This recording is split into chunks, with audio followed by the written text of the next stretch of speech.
Itulah kehidupan kita sehari-hari. Lalu yang ketiga, mengenai kedatangan saya ke sini. Begitu tadi saya sampai di sini, saya bingung. Loh, pertama ini mewahnya sekolah. Lalu gedungnya minta ampun. Suasananya luar biasa. Lalu saya lihat tenda ini. Padahal panitia hanya minta sama saya, Pak Pendeta, khotbah dulu di depan anak-anak SMA. Lalu saya persiapkan khotbah saya untuk anak-anak SMA. Ternyata yang hadir ini semua. Lalu saya lihat khotbah saya ini, masih cocok nggak ini nanti, saya pikir begitu. Jadi maksud saya, tolong berdoalah khusus untuk saya. Bagaimana saya menyampaikan khotbahku ini juga biar cocok untuk kita semuanya. Tapi saya yakin manusia itu adalah manusia yang cepat mengadaptasi diri. Ini adalah salah satu kekuatan manusia dibandingkan dengan makhluk lain. Dimanapun orang berada, ditempatkan, dia akan cepat mengadaptasi diri dengan itu. Dan dia akan mengelola dirinya secara luar biasa untuk itu. Saya ditempatkan di kutub, saya bisa tinggal di situ. Karena saya bisa dengan cepat menempatkan diri di situ. Saya datang dari Jakarta, lalu kemarin saya khotbah di Pelalawan. Dari Pelalawan saya khotbah di ASN di Tebing Tinggi. Dari sana saya datang ke sini. Bayangkan ini dalam kondisi apa? Saya pastikan saya harus sehat, saya harus bersuka cita, karena sukacita saya tidak diatur oleh apapun yang ada di dunia ini. Saya harus survive dalam segala keadaan. Maka orang percaya yang beriman adalah orang percaya yang memastikan dirinya harus bisa survive dalam segala keadaan. Dan inilah tema Natal kita ini yang diambil oleh KWPG. Orang majus itu adalah orang majus yang dengan cepat mengambil keputusan, menentukan pilihan, lalu mendesain dirinya dalam perjalanan itu, sehingga sejauh apapun perjalanannya, mereka tetap survive menjalani itu. Saya tidak akan hancur karena orang lain. Saya tidak akan merasa rendah karena makian orang lain. Saya tidak akan merasa hebat karena sanjungan dari siapapun. Ini adalah kualitas hidup yang harus kita jaga dalam segala keadaan. Walaupun kita harus sadari bahwa setiap orang adalah setiap orang yang terus-menerus diperhadapkan dengan pilihan dalam hidupnya. Bangun pagi, saudara sudah harus memilih mau makan apa. Berangkat kerja, saudara harus memilih pakai baju apa. Lain mungkin dengan siswa di sini. Pakaiannya, seragamnya sudah pasti. Lain mungkin ASN, seragamnya sudah pasti. Tentara, polisi, seragamnya sudah pasti. Tapi kita bisa bebas memilih itu. Dan saya juga bisa memilih. Ini buat orang-orang muda ini. Saudara bisa memilih, saudara menjadi pemenang atau pecundang. Tapi saya harus pastikan, pilihan saya harus menjadi pilihan yang terbaik. Kalau saudara memilih menjadi pemenang, suksesmu itu, kemenangan itu, sudah dimulai dari hari ini. Saudara memilih bersukacita, pilih sukacitamu, tidak akan bisa dipengaruhi oleh apapun. Benar nggak Ibu? Kalau saudara memutuskan sukacita, pengganggu dan penggoda pasti banyak. Saudara jangan hancur, jangan surut karena godaan-godaan yang di sampingmu. Demikian juga siswa ini, kalau mau jadi pemenang, kemenanganmu itu sudah ada sekarang di dalam dirimu. Berjuang, pertahankan dan menangkan itu mulai dari hari ini. Penggoda itu pasti ada, lihat yang ada di sampingmu. Tapi itu bukan temanmu yang mau saya bilang. Artinya penggoda itu tanpa kita sadari bisa juga ada di antara kita. Termasuk buat siswa ini. Terima kasihlah saudara memilih sekolah di sini. Tapi saya harus ingatkan, sekolah inilah sekolah terbaik yang akan membentuk masa depanmu di masa yang akan datang. Amin. Tepuk tangan untuk kita semuanya. Terus terang, bukan karena di sini Pak JR Saragi.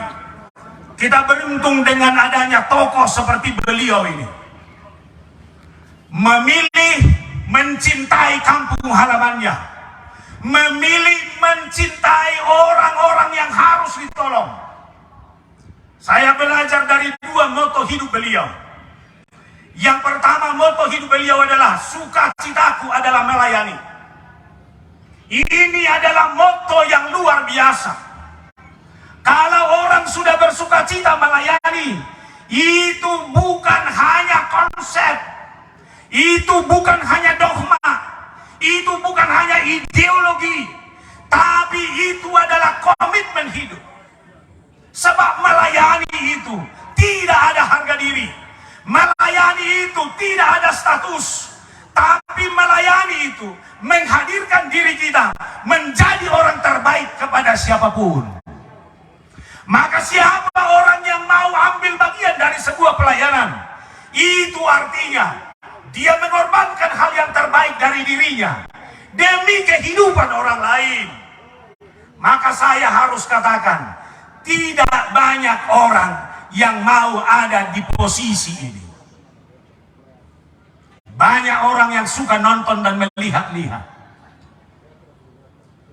Siapa di sini yang sering pergi makan bakso bersama, makan mie bersama, yang berangkat 5 orang, menikmati 5 orang, pas mau bayar hilang 1. Teman siapa itu? Asal mau bayar nggak pernah kelihatan. Terima kasih untuk jujur, saya itu katanya di sini. Hati-hati, ini zaman orang hanya berpikir soal dirinya. Lalu yang kedua, tahu narsistik? Ya, nanti semua akan pasti selfie-selfie di sini. Apalagi orang tua yang datang dari jauh. Ya, kalau saya selfie begini. Yang penting saya atau Anda semua. Saya, semua kalian hanya ornamen penghias. Lalu saya akan bikin di Facebook saya nanti, Natal, perayaan Natal Yayasan Pendidikan Eva Rina. Baik. Yang mau ditonjolkan bukan yayasan ini, bukan Natal ini, tapi sayanya. Makanya lihat dalam foto selfie ada perilaku orang yang nggak dikenal dia siapa yang di sampingnya, tapi lehernya ditunjuk-tunjukkan terus. Siapapun yang foto, ini penyakit kawan, bertobat kamu. Ini hanya perilaku orang yang hanya melihat dirinya lebih hebat dari siapapun. Orang seperti ini tidak akan bisa melayani dengan baik. Maka tepuk tangan untuk Pak J.R. Saragih ini.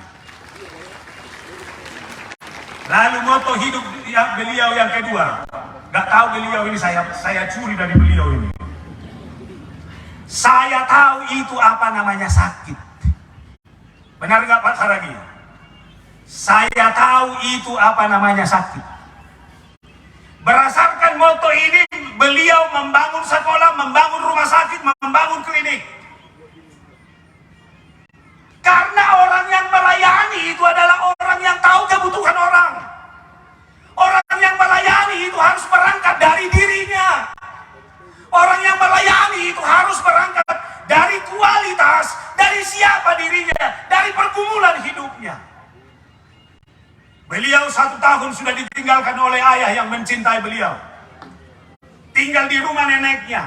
4 tahun neneknya pun meninggal dunia. Sehingga dia harus berjuang. Artinya saudara, jangan pernah salahkan masa lalumu.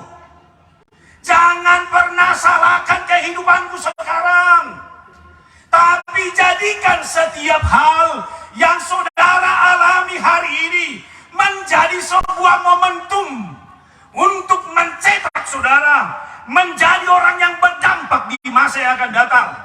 Maka saya harus saja semua orang tua yang ada di sini, mari kita jadikan rumah tangga kita, keluarga kita, dimanapun kita berada, menjadi kelas atas pembentukan yang kokoh dari kehidupan kita untuk mengantarkan anak-anak kita ke masa depan yang lebih baik.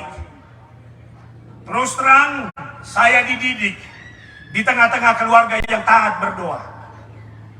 Hanya saja pada saat itu saya sering ngeyel. Kami bersaudara ada 7 orang. Ditambah bapak saya dan mama saya 2.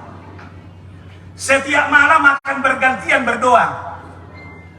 Kalau kami anak-anak berdoa pasti singkat sesuai kebutuhan. Biasalah anak-anak sekarang juga kan seperti itu. Ada anak kecil di sini. Ada saya lihat ada anak kecil yang ikut di sini. Tanya dia 2 anak kecil ini pasti singkat. Berkati mama saya biar dapat duit agar ada uang jajan. 2 remaja pun simpel. Berkati Tuhan, bapak saya biar bisa beli pulsa. Yang remaja lebih besar dikit, biar bisa beli handphone Android. Benar ya? Makanya ini lebih susah ini kalau handphone nggak Android. Tapi sampailah doa ini ke bapak saya. Mulailah dia berdoa.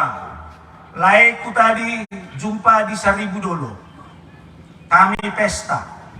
Diceritakan di doanya ini itu. Kemudian kami pulang di Siantar makan bakmi kami. Ketemu dengan ini. Panjanglah ini doa ini. Maka sewaktu orang tua saya berdoa, dimulai dari mama saya, mata saya sudah mulai mengajak ngantuk. Tapi saya harus jujur. Doa itulah yang membuat saya bisa seperti sekarang ini. Maka saya katakan kepada anak-anak ini, kamu bisa sampai di pada titik ini. Inilah buah doa dari orang tuamu. Siapapun yang ada di sini, yang sudah memiliki pekerjaan yang baik, saya katakan ini bukan hasil doamu. Tapi ini adalah hasil doa dari orang tuamu. Sehingga kamu nikmati sampai hari ini. Kemudian ada pengalaman saya juga sewaktu sekolah. Saya lahir dan besar di Labu Boti. Dulu kami kalau ada Natal ada namanya merjagal-jagal. Ada pengalaman itu masih? Jadi merjagal-jagal pas Natal itu kita diajak untuk memotong-potong ini jagal. Itu sangat berkesan. Lalu pada ibadah Natalnya kue hanya sedikit dibikin di plastik. Itu kuenya kecil, ada manisan di atasnya. Siapa yang punya pengalaman ini? Dulu kita makan kue susah. Ini malamnya diterima, dimakan baru besok pagi. Itu pun sudah lembek kuenya kawan. Tapi ini kesannya luar biasa yang bisa kita nikmati. Yang mau saya katakan saudara, semua siapapun dia, itu awalnya dari rumah. Ketika seorang memilih sesuatu dalam kehidupannya, dia sudah diproses dari rumahnya masing-masing. Jujur, tidak ada anak-anak yang disuapi di kampung ini dulu. Benar nggak Om lagi? Pokoknya anak-anak makan, taruh piring di depannya. Udah, kalau nangis-nangis, tarik piringnya. Nggak mati kau nggak makan hari ini. Itu pun kalau makan daging kawan, motong ayam. Ayam dipotong karena 2 hal. Pertama, ayamnya urison. Tahu urison? Itu penyakit ayam yang mematikan. Jadi keburu ayamnya mati, dipotong dulu lah. Ini satu. Lalu yang kedua, ayamnya dipotong karena sudah berjubileum. Gak bertelur lagi. Artinya itu ayamnya sudah tua. Jadi itu biasanya harus disop dulu 3 hari. Hari keempat baru dimasak kelapa. Pahanya itu yang dikasih sama anak kecil tadi. Ingus sambil keluar karena dinginnya. Sudah pernah lihat ingus yang besar-besar itu? Ya kan? Dari ketawamu ini saya lihat pengalamanmu juga. Besar keluar ingus dari sini paha ayam seperti ini. Itu pun kelapanya harus tinggal di sini. Nanti biar cerita bisa sama kawan. Baru makan dagingnya. Dulu bah, mengalang daging puang. Ini. Tapi lihat, anak-anak seperti itulah yang berhasil sekarang. Itulah mungkin pengalaman Pak Saragi ini juga. Luar biasa lihat. Artinya saudara, segala sesuatu yang ada di belakang kita itu adalah sesuatu yang berharga, yang membentuk kita. Maka tolong setiap orang tua berikan tanggung jawab kepada anakmu. Saya mau tanya ini, siapa di sini semester pertama stres, pengen pulang kampung? Ada mau tunjuk tangan udah gini dia. Bersyukur kamu di sini dibentuk. Memang kalau di rumah ini masih disuapin. Itu hebatnya orang tua sekarang. Unak songon haciton biaya naki. Nggak hacit tuh ilala. Akhirnya anaknya pun kalau makan dikejar-kejar. Ih, makan apa? Padahal tahu menunya apa? Ayam potong nggak dimasak pun udah lembek. Tapi ini dicoel-coel, disuapin. Lalu yang kedua, siapa di sini orang tua yang masih mau mengikat sepatu anaknya? Ada? Bertobat kau, bertobat, bikin rusak anakmu kau itu. Makanya terima kasih kepada selama ini. Sekarang kamu sudah mandiri, lihat wajahmu itu. Di luar sana SMA sudah pakai kumisan. Bahasanya pun sudah bahasa orang tua semua, menasihati. Bapaknya pun dinasihati. Mama itu harus bertobat loh. Bayangkan, ini uang sekolahnya masih bapaknya yang bayar. Ini orangnya ini. Makanya lihat sudah ada sekarang anak-anak tua sebelum waktunya. Umur 17, penampilan 43. Jadi kamu saya lihat, umur sekarang berapa? 17. Penampilanmu masih 15 saya lihat ini. Tepuk tangan lah, itu tandanya di sini sehat. Maka lihat yang dari luar ini. Umurmu berapa? 20, penampilanmu sudah 41 saya lihat. Ya nggak dijaga, nggak dirawat, kan ini. Berapa kali kau nasihati mamamu? Oh selama juga. Berarti yang di sampingmu itu yang mau saya bilang kalau itu.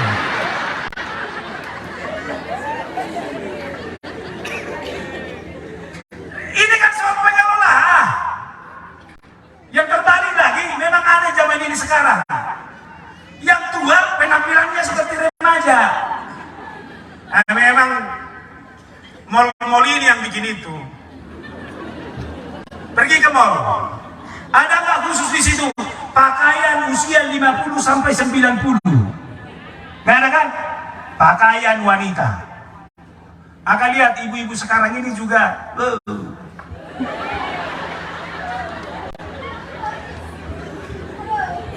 Ya.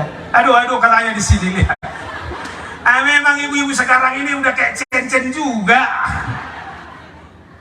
Makanya beberapa kali saya khotbah dalam khotbah Natal, kalau kayak tadi itu sayang katanya gitu, saya bingung sendiri.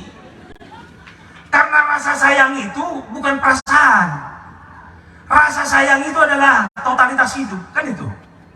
Pernah nonton sinetron yang sama suaminya mesranya minta ampun sama istrinya, ih cintaku, sayangku katanya. Ketemu sama sekretarisnya, ih sayang katanya gitu juga. Makanya saya bilang ini makin aneh. Harus kita kembalikan ke dalam kualitas diri kita yang terbaik. Bagaimana kita harus mengelola itu. Maka saudara, dalam rangka menjalani kehidupan ini, Stephen R. Covey menawarkan yang pertama, ada tipe orang yang inaktif. Manusia yang inaktif ini adalah manusia yang memandang dirinya selalu rendah. Aku kan Pak, anak orang miskin aku Pak. bapakku itu petani loh, gak bisa laku ke situ.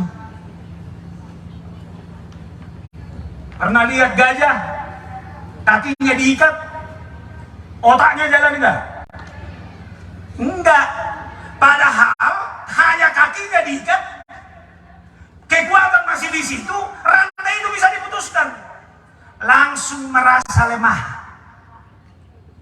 Pernah suatu saat ada seorang pemuda yang tamat SMA datang dari kampung. Saya melayani di Bekasi. Lalu dia bilang, dia manggil Lai sama saya. Lai, tolong dulu Lai, masukkan saya cari kerja. Lalu kepada jemaat saya minta tolong. Tolong dulu Amang, ini baru dari kampung butuh kerja dia. Dimasukkanlah salah satu perusahaan di daerah Cilengsi. Lalu masuk pagi-pagi. Ini gak lama prosesnya, langsung masuk. Setelah sore saya pulang ke rumah, dia sudah ada. Lalu saya tanya, loh, bukannya udah masuk kerja? Sudah. Jadi kenapa langsung pulang? Ya Le, langsung pulang aku. Kenapa? Gak ada pun satu orang itu negor aku, katanya gitu. Bayangkan saudara, hanya karena gak ditegur, dia gak mampu. Ini hidup kita, belum berjuang, belum melakukan apa-apa, sudah mundur duluan. Maka orang muda ini saya harus ajak, perjuangkan masa depanmu dengan kemampuan yang kamu miliki. Masa depan itu hadirkan sekarang. Itu maka saya sebutkan tadi, kalau saudara mau jadi sukses, suksesmu itu sudah ada sekarang. Sekecil apapun peluangnya sekarang, berjuang untuk itu. Saya sering katakan dalam khotbah-khotbah saya di Jakarta, orang Batak jangan sampai dilihat tanah kosong. Karena apa? Ini peluang. Langsung digarap itu. Tahu apa usahanya? Tambal ban. Padahal kalau dilihat hanya 3 sepeda lewat satu hari. Tapi jual hosa dia di situ. Tapi lihat ini daya juang. Kalau ditanya, kenapa di sini? Menggarap. Membuka tambal ban. Hanya 3 sepeda yang lewat. Pos maroham lai merlewat dua noni, katanya gitu. Makanya ini daya juang. Makanya saya harus sebutkan, saya sering bilang dalam khotbah-khotbah saya, selama tanah ini bersisik, orang Batak pasti ada di situ. Makanya kalau sekolah ini dibuka, Pak Jersa lagi bermimpi, orang Batak yang merantau itu adalah orang yang memiliki kualitas dan daya saing yang tinggi dalam segala hal. Orang Batak itu harus diperhitungkan dalam segala keadaan. Oleh karena itu jangan pernah mundur. Biarpun orang tuamu pas-pasan hari ini, peluang mujizat Tuhan asal engkau taat, masa depan bisa kamu menangkan di masa yang akan datang. Amin. Maka siapa yang mengangkat remaja pemuda di sini, tepuk tangan untuk dirimu. Bangun semangatmu. Sudah. Apa bedanya ayam jago dengan ayam potong? Jawab. Apa bedanya ayam jago? Ayam petarung dengan ayam potong. Ayam petarung dikasih makan untuk bertarung. Ayam potong dikasih makan apapun tetap dipotong. Pilih mana? Petarung, ayam potong atau ayam petarung? Jadi petarung ya.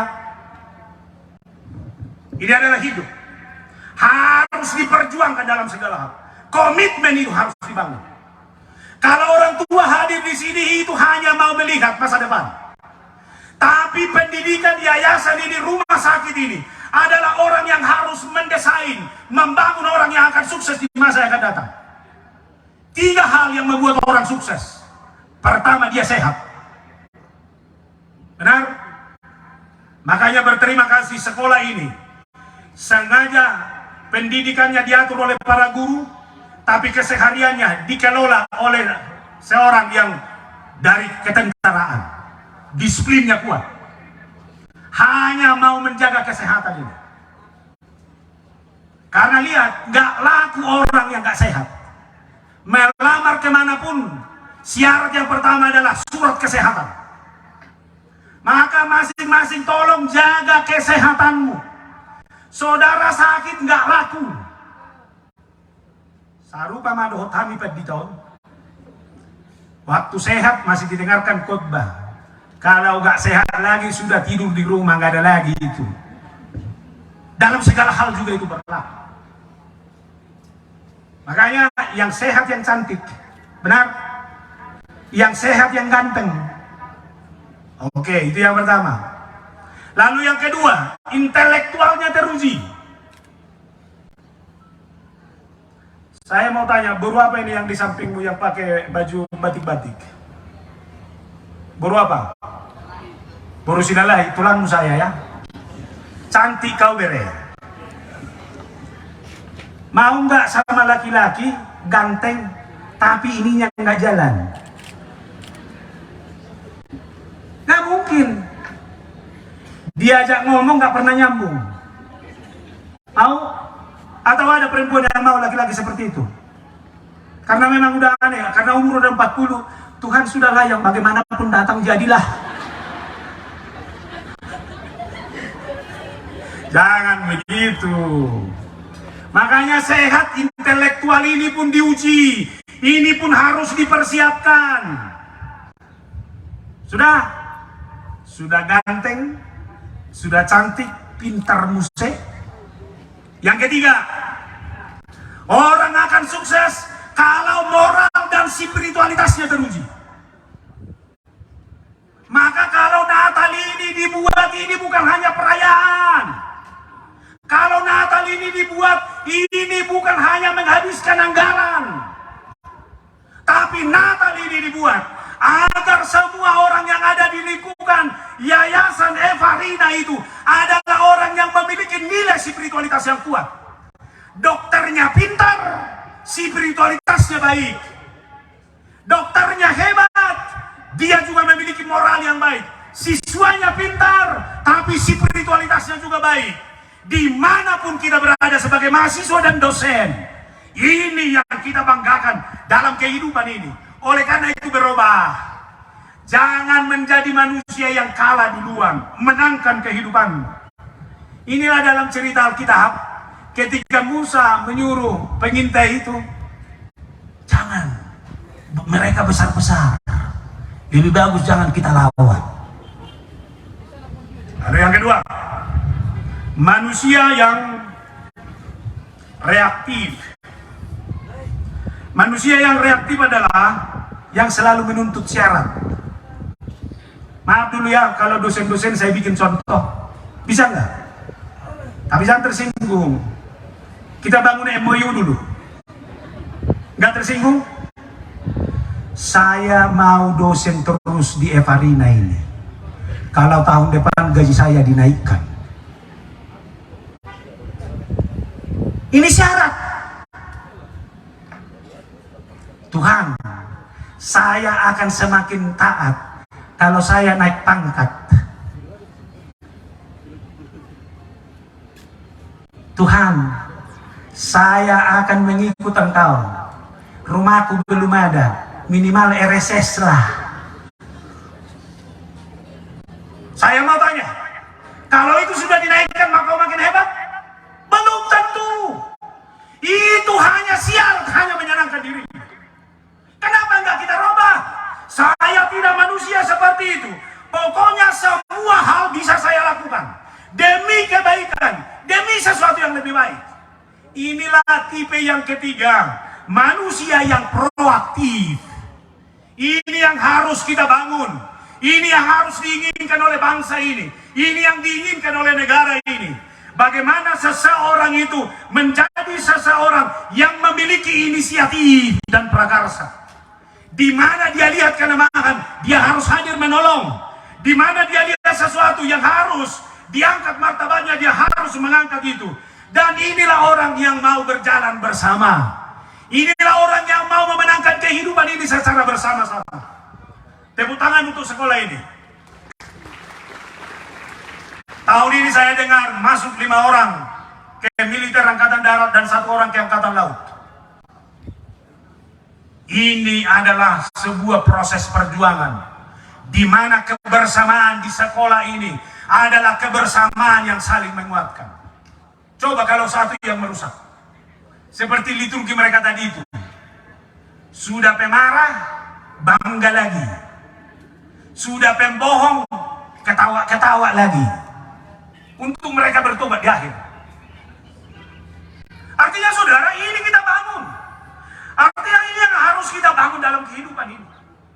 Itu makanya saudara, kalau kita mau ikut ambil bagian dari berita sukacita kelahiran Yesus, saya harus pastikan diri saya harus menjadi pengikut Yesus yang setia.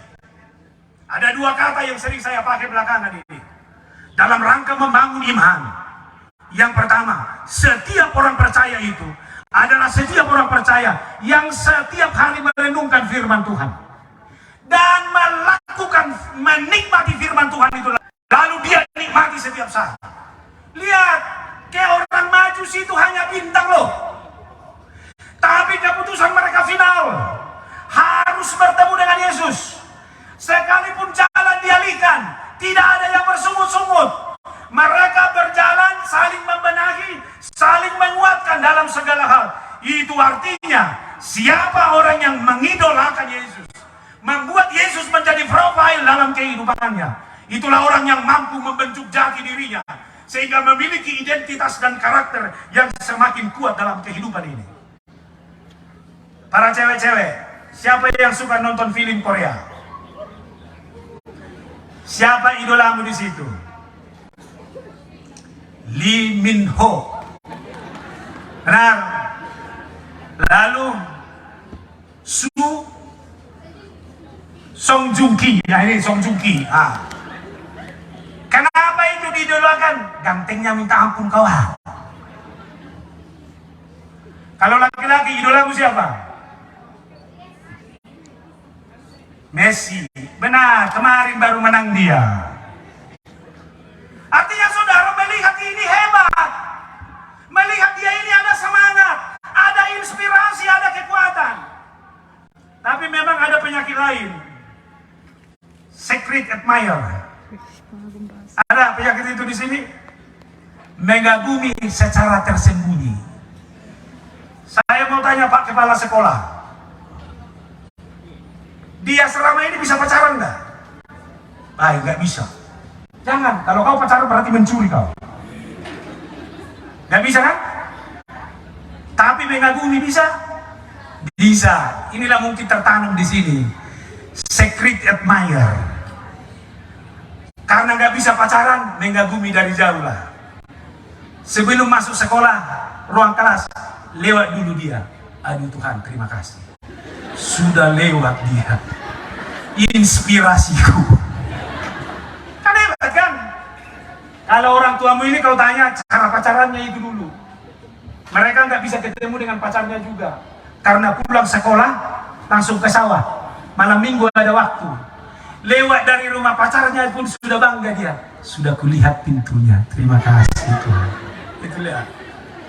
Yang paling aneh, anjingnya lewat, anjingnya yang ditangkap. Lalu anjing itu dielus-elus. Lalu orang bertanya, siapa anjing siapa itu? Anjing nih itu aneh.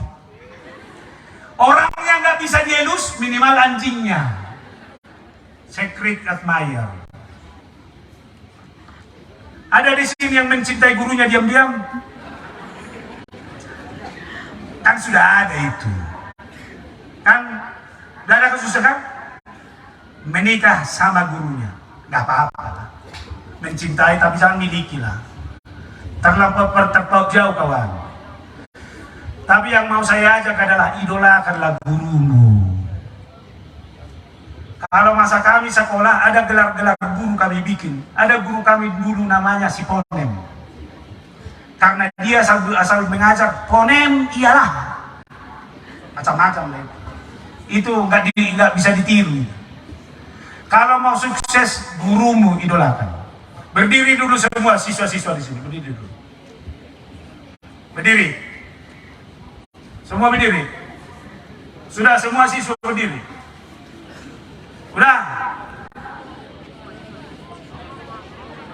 Mulai kalimat ini. Guruku adalah idolaku. 1, 2,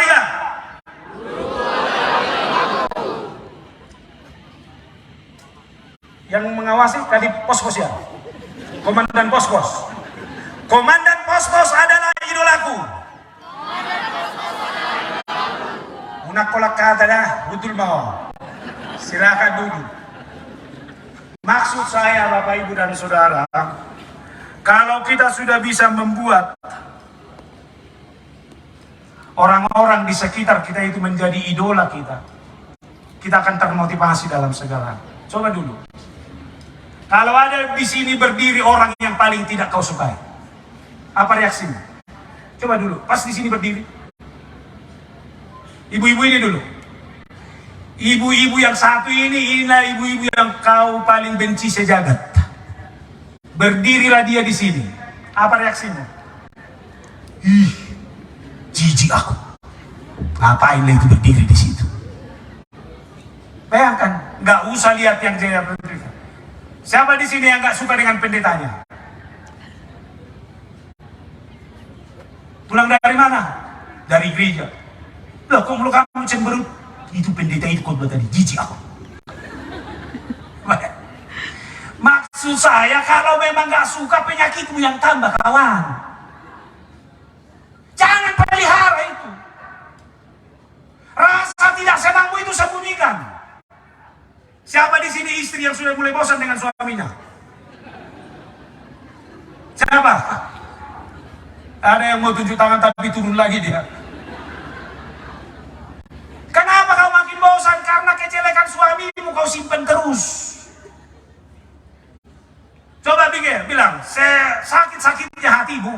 Coba cepat bilang, suamiku adalah idolaku. Ini suamimu di sampingmu, lebih bangga kau sama suami orang, kan aneh itu. Bertobat.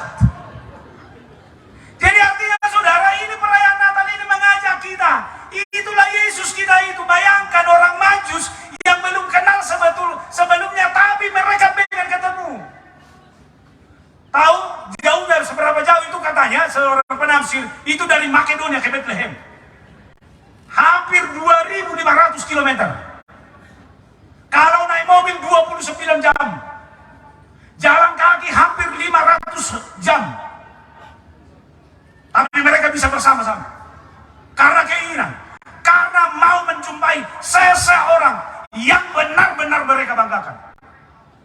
Maka bagi orang tua di sini, sekolah ini adalah sekolah yang dipilih dan ditetapkan oleh Tuhan menjadi sekolah terbaik, membentuk anak-anakmu ini.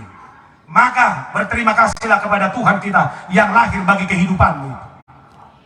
Kita sudah dibantu oleh sekolah ini membentuk anak-anak kita ini, sehingga anak-anak ini adalah anak-anak yang akan terus membuat kehidupannya, membentuk kehidupannya menjadi orang yang bertanggung jawab di dalam kehidupannya di masa yang akan datang.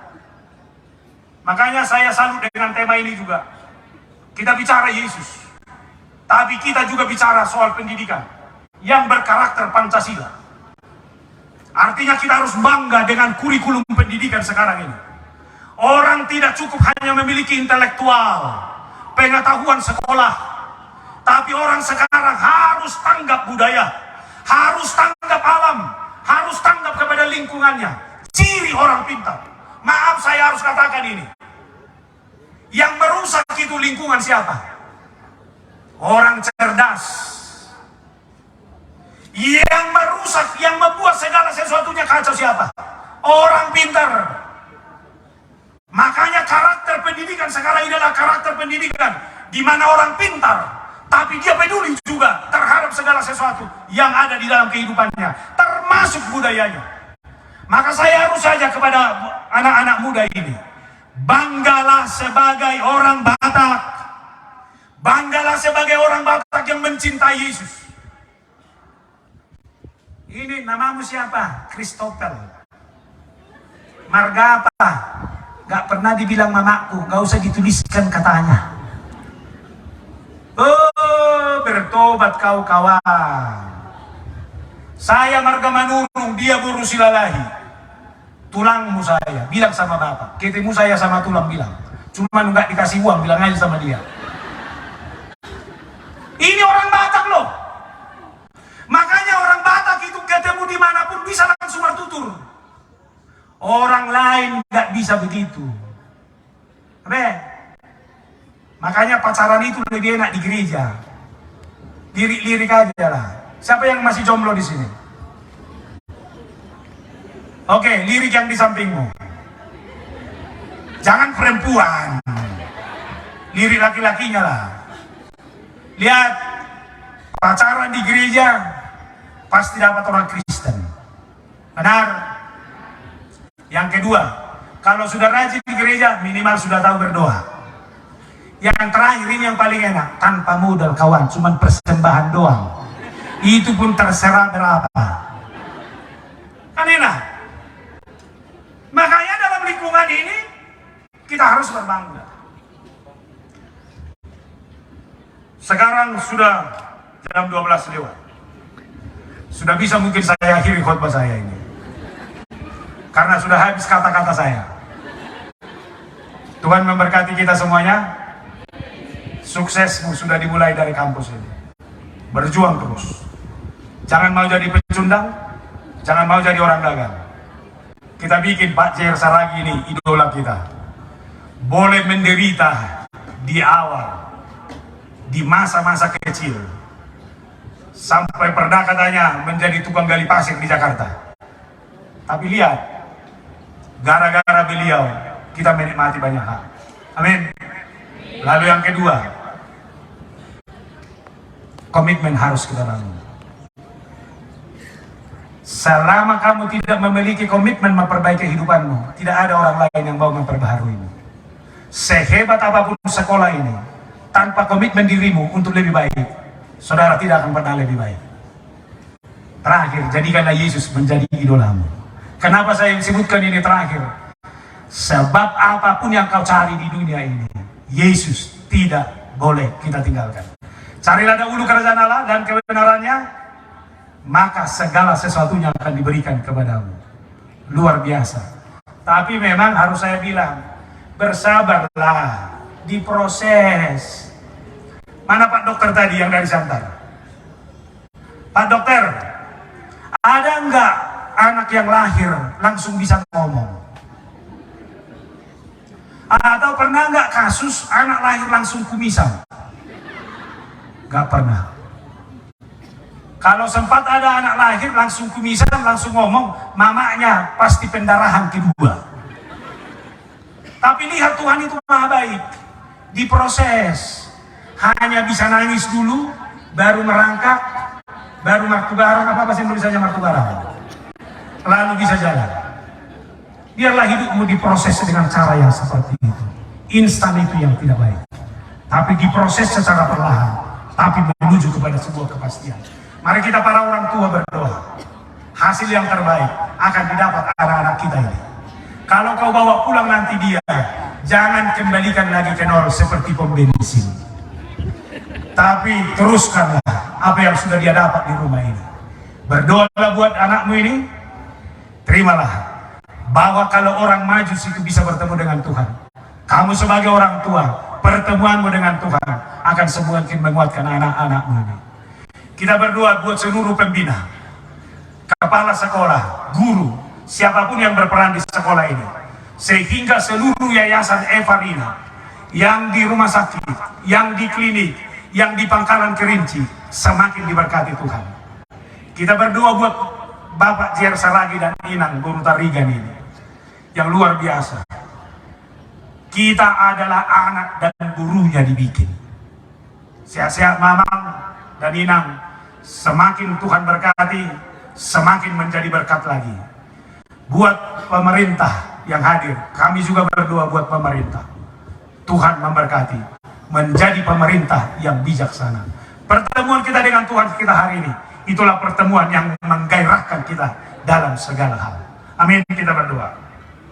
Allah dalam Yesus, terima kasih Tuhan atas firman yang sudah mengingatkan kami untuk tidak mau mundur dalam keputusan kami mengikut Tuhan. Kalau orang Majus itu yang belum mengenal Tuhan sebelumnya, mereka hanya melihat tanda dari alam dan dari sebuah mimpi. Tapi keputusan mereka bertemu dengan Tuhan adalah keputusan yang menguatkan, menginspirasi, membangun kebersamaan mereka. Biarlah kami boleh hidup dalam komitmen iman yang seperti itu. Sehingga dimanapun kami berada, pertemuan kami dengan Tuhan adalah pertemuan yang menginspirasi dan menguatkan. Terlebih orang-orang yang Tuhan tempatkan di Yayasan Evarina, di universitas, di sekolah, di klinik, di rumah sakit. Mereka semua adalah orang-orang pilihan Tuhan. Berkati mereka semuanya, sehingga mereka mendapatkan sukacita dan mereka boleh berjalan bersama memenangkan hidup. Bagi para mahasiswa dan siswa, khususnya yang berada di tempat ini adalah kelas pembentukan mereka. Mereka akan berjuang. Masa depan mereka sudah dimulai dari hari ini. Biarlah mereka berjuang memenangkan itu. Kami berdoa buat seluruh orang yang berpartisipasi langsung dalam proses pembentukan mereka, gurunya, para pembinanya. Biarlah mereka Tuhan kuatkan, mereka cukupkan dalam segala hal. Kepala sekolah di tempat ini secara khusus, roh bijaksana yang daripada Tuhan. Para dosen juga kami serahkan kepadamu. Demikian juga pendiri Amang JR Saragi dan Inang. Komitmen hidupnya untuk melayani sungguh kami rasakan dan berbuah. Begitu banyak orang-orang yang menikmati berkat dari apa yang mereka persembahkan. Jagai kesehatan beliau, Amang dan Inang ini, beserta putri mereka yang lagi kuliah di Melbourne dan sekarang boleh bersama-sama dengan kami, agar berkat Tuhan semakin tercurah bagi kehidupan mereka. Banyak hal yang masih dirancang beliau, bukan demi dirinya, tapi demi berbuat, melayani lebih luas lagi. Tuhan karuniakan itu.